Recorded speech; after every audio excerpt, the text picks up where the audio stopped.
Friends வணக்கம். நான் இன்றைக்கி சிக்கன் பேட்டிஸ் தான் செய்ய போகிறேன். அது வந்து சிக்கன் வந்து நான் போன்லெஸ்ஸாக எடுத்து மஞ்சளும் உப்பும் போட்டு அவிய வச்சு எடுத்து வச்சுக்கிறேன். மற்றது உப்பு நல்லெண்ணெயில் தான் செய்ய போகிறேன் நான் இன்றைக்கி. மற்றது 2 பெரிய வெங்காயம் எடுத்து கட் பண்ணி வச்சுருக்கிறேன். அதோட ஒரு 10 பச்சை மிளகாய் எடுத்து கட் பண்ணி வச்சுக்கிறேன். எனக்கு உரைப்பு வேணுமென்றதுக்காக வேண்டி நீங்கள் வந்து உங்களோட உரைப்புக்கு ஏற்ற மாதிரி சேர்த்துக்கொள்ளலாம். மற்றது வந்து கருவேப்பிலையும் சின்னதாக வெட்டி வச்சுக்கிறேன். இஞ்சி உள்ளி பேஸ்ட் வந்து ரெடி பண்ணி வச்சுக்கிறேன். அதே மாதிரி தனி மிளகாய்த்தூள் 2 மேசக்கரண்டி தனி மிளகாய்த்தூள். சில்லி ஃப்ளேக்ஸ் வந்து நான் அது உங்களுக்கு ஆப்ஷனல் தான், உங்களுக்கு விருப்பம்னு சொன்னால் நீங்கள் வந்து எடுத்துக்கொள்ளலாம், இல்லைன்னா ஸ்கிப் பண்ணலாம். நான் வந்து 1 மேசக்கரண்டி எடுத்து வச்சுக்கிறேன். மிளகு வந்து 1 தேக்கரண்டி. மற்றது கரம் மசாலா, மற்றது வந்து மஞ்சள் வந்து எடுத்து வச்சுக்கிறேன். மஞ்சள் வந்து 1 தேக்கரண்டி தான்.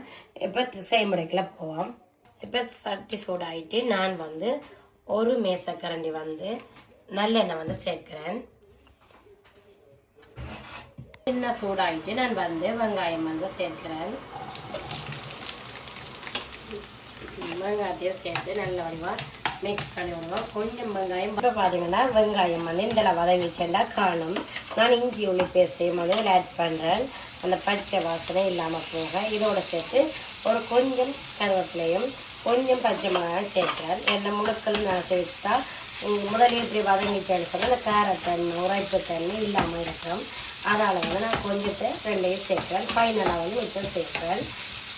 அப்போ பார்த்தீங்கன்னா இது நல்லபடியாக வதங்கிட்டு நான் எடுத்து வச்சுருக்கிற எல்லா ஸ்பைசஸையும் வந்து நான் இதில் ஆட் பண்ணுறேன்.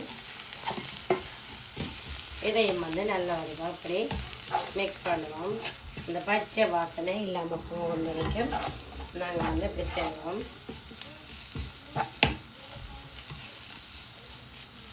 இதோட மிச்சம் வந்து இது நான் வந்து சிக்கனை வந்து பார்த்தீங்கன்னா தெரியும், நான் பீசஸாக இருக்கிற சிக்கனை எல்லாத்தையும் இப்படி மேஷ் பண்ணி அதாவது கரண்டியால் மேலவா மசிச்சு வச்சுருக்கிறேன். அப்படி இருந்துச்சுன்னா தான் எங்களுக்கு பர்ஃபெக்டாக இருக்கும். இப்போ இதை பார்த்தீங்கன்னா இதில் நான் எல்லா இதையும் வந்து இதில் ஆட் பண்ணுறேன்.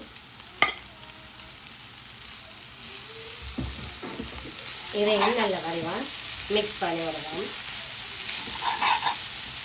பார்த்தீங்கன்னா இல்லை வடிவாக மிக்ஸ் பண்ணிட்டேன். இதோடு சேர்த்து நான் கொஞ்சம் தண்ணி வந்து இப்போ கொஞ்சம் சேர்ப்பேன். ஏனெண்டா அந்த மசாலாக்களோட சேர்ந்து இந்த சிக்கன் அதெல்லாம் நல்லா வடிவாக அப்சர்வ் ஆகும். அப்படின்னு சொன்னால் கொஞ்சம் நாங்கள் தண்ணியை வந்து ஆட் பண்ணுறது ஓகே. அதோட மிச்சம் வந்து பச்சை மிளகாயும் கரலீசையும் வந்து அதில் ஆட் பண்ணுறேன். என்னென்னா எண்ணெய் வந்து அதை கூட குக் பண்ணாமல் இருக்கீங்க. இதில் ஸ்பைசி வந்து நல்ல இதாக இருக்கும். கடிப்படம் சாப்பிட்ல நல்லா இருக்கும்.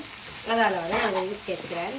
இப்படியே நல்ல வடிவாக மிக்ஸ் பண்ணிவிட்டு 2 மினிட்ஸ் வந்து இந்த பச்சை வாசனை போகும் வரைக்கும் நான் மூடி விட போகிறேன்.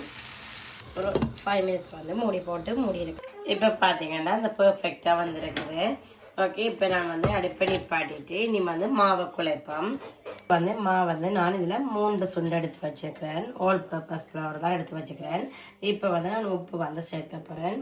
தேவையான அளவு உப்பு வந்து சேர்ப்போம். இப்போ அதை நல்ல வடிவாக மிக்ஸ் பண்ணிவிட்டு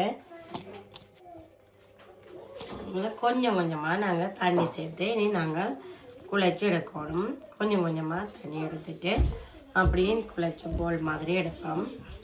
இப்போ இப்படியே கொஞ்சம் கொஞ்சமாக குழைச்சிட்டு பார்ப்போம். ஓகே, குழைச்சிட்டு இப்படியே வரைக்கல கொஞ்சம் எண்ணெய் வந்து நான் சேர்க்கிறேன். இந்த எண்ணெயை சேர்த்து நல்ல வடிவாக மிக்ஸ் பண்ணி நல்லா சாஃப்டாக குழைச்சி எடுத்துப்பாங்க. குழைச்சாச்சு வடிவாக. இப்போ நான் இதை 20 மினிட்ஸ் வந்து இப்படியே மூடி வைக்க போகிறேன்.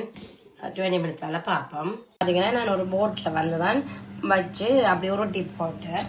சும்மா ஏதாவது ஒரு இதால் நாங்கள் சும்மா ஒரு இதால் சேர்க்கலாம் நான் கட் பண்ணி எடுத்துனேன். ஏதாவது மூடியால் நாங்கள் பட்டிஸில் அடித்து அதுதான் வேணுமென்றது இல்லை, நாங்கள் கையாலையுமே அப்படி செய்யலாம். இந்த பார்த்தீங்கன்னா இப்படி நான் கரண்டியால் இப்படி வச்சுட்டு இப்போ அந்த எச்சுக்கு வந்து நாங்கள் வந்து அப்படியே தண்ணியால் வந்து நாங்கள் அப்படி செய்தோம்னா ஓகே.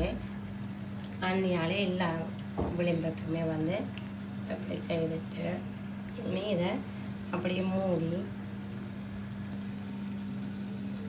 நாங்கள் செய்தோம்னா ஓகே. ஃபோக் வச்சுட்டு இப்படி நான் செய்தேன் நான் நார்மலாக. அப்போ இது எங்களை விருப்பத்துக்கு ஏற்ற மாதிரி நாங்கள் இப்படி செய்யலாம். இப்போ எல்லாத்தையும் இப்படி செய்துட்டு பொரிக்கிறத பார்ப்போம். பார்த்தீங்கன்னா நான் அப்படியே பொரிக்க போகிறேன். இப்படியே எல்லாத்தையும் நாங்கள் பொரிச்சாப்புற பார்ப்போம். அப்புறம் பார்த்தீங்கன்னா இந்த கோல்டன் கலரில் இப்படி வந்துச்சுன்னா பெர்ஃபெக்டாக இருக்கும். இதே மாதிரி நான் எல்லாத்தையும் இப்போ பார்த்தீங்கன்னா நான் எல்லாமே பொரிச்சு எடுத்துட்டேன். நான் சொன்ன அளவின்படி நீங்கள் உண்மையாகவே செய்து பாருங்க, நல்ல டேஸ்ட்டாக இருக்கும். கிட்ஸும் எல்லாருமே விருப்பப்பட்டு சாப்பிடுவேணும். நல்ல டேஸ்ட்டாக இருந்துச்சு. அதே மாதிரி இந்த வீடியோவில் பார்த்துட்டு இருக்க எல்லாருக்குமே தேங்க்யூ ஸோ மச். ரீசெண்டாகவும் இந்த வீடியோ பார்த்துட்டு நீங்கள் சப்ஸ்கிரைப் பண்ணியிருக்கிறீங்க. உண்மையிலேயே ரொம்ப சந்தோஷமாக இருக்குது. எல்லாருக்குமே நான் திரும்பவும் சொல்கிறேன் தேங்க்யூ ஸோ மச். அதே மாதிரி இந்த வீடியோ சப்ஸ்கிரைப் பண்ணுங்க, லைக் பண்ணுங்க, கமெண்ட் பண்ணுங்க. வேறு வீடியோக்கள் வேணும்னு சொன்னாலும் அதை மென்ஷன் பண்ணுங்க ப்ளீஸ். நான் அதை என்னால் இயன்ற அளவு தெரிஞ்ச அளவு வந்து நான் செய்து காட்டுவேன். அதே மாதிரி திருப்ப சொல்கிறேன். இந்த வீடியோ பார்த்துருக்க எல்லாருக்குமே தேங்க்யூ ஸோ மச். அடுத்த வீடியோவில் சந்திக்கிறேன். தேங்க்யூ, பாய்.